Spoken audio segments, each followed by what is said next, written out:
Hi, it's Jan Schakowsky with Jan's Plans and Pans again this week.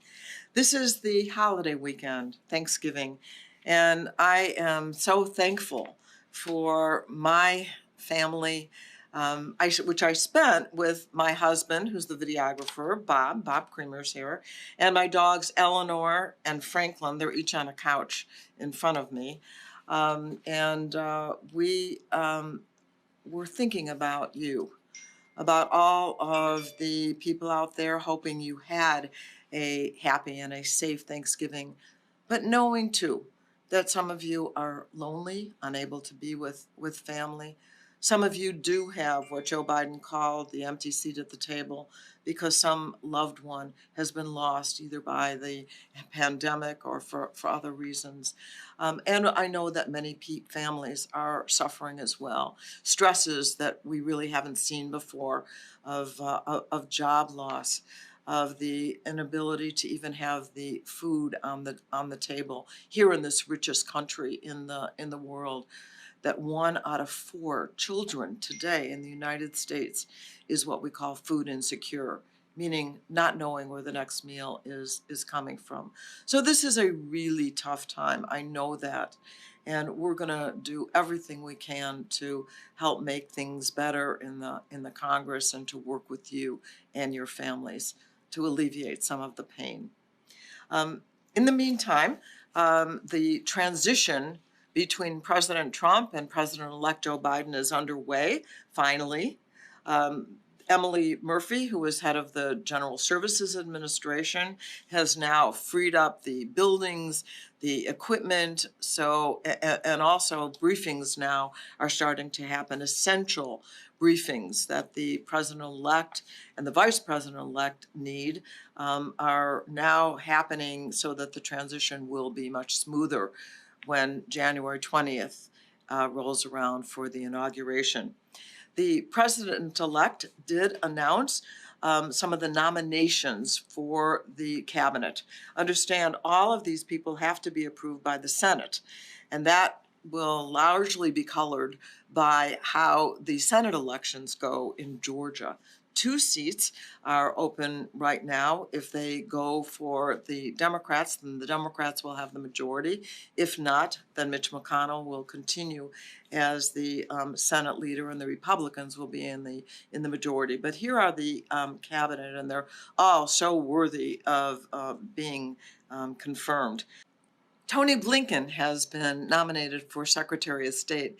I had the pleasure of working with him on the passage of the Iran agreement that actually was effective in making sure that Iran could not develop nuclear weapons and bring more peace to the region.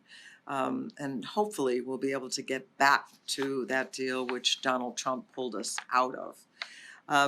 Janet Yellen was nominated for Secretary of the Treasury, a renowned economist and former chief chair of the Fed, of the Federal Reserve. Alejandro Mayorkas was nominated for the Department of Homeland Security. He's one of the people that helped implement the program that kept our young immigrants from being deported, called DACA. And he's well liked within the immigrant advocacy community. Wonderful person. Avril Haines was the first woman nominated to be the Director of National Intelligence. Linda Thompson Greenfield, now been appointed to be the UN ambassador from the United States.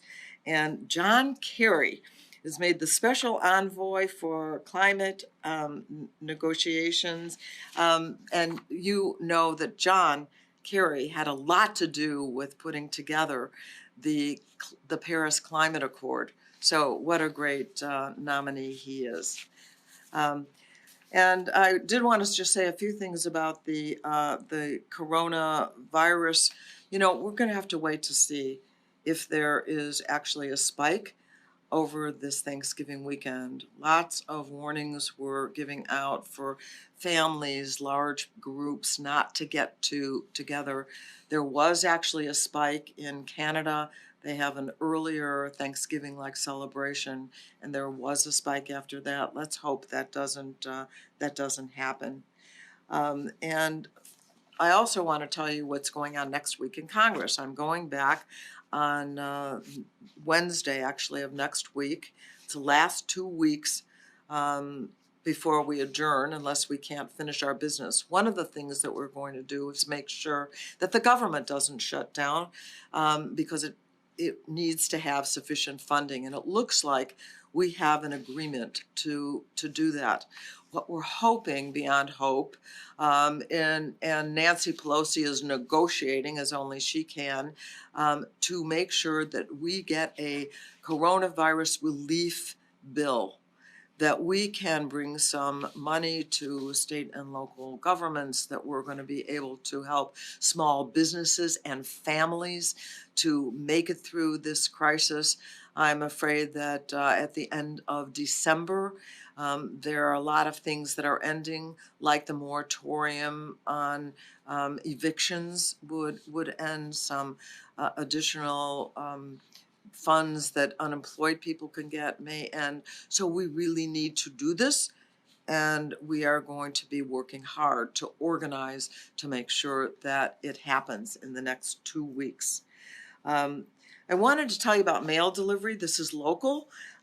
We have had some problems in Rogers Park and in Edgewater, and I know that it's been really, really frustrating. Part of it is that the U.S. Postal Service itself has been suffering with loss of people losing their jobs or staying home because of the coronavirus. But I want you to know that we are in touch all the time. For every person that calls our office, we make sure that that case is dealt with. So if you're one of those people that's not receiving your mail in a timely way, please let us know, and we will get on the case for you.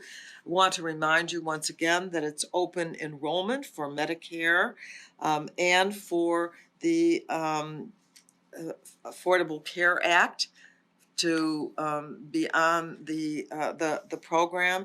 So I want you please to look on the screen. There should be the links and the information that you need to know when these programs expire. It's in December.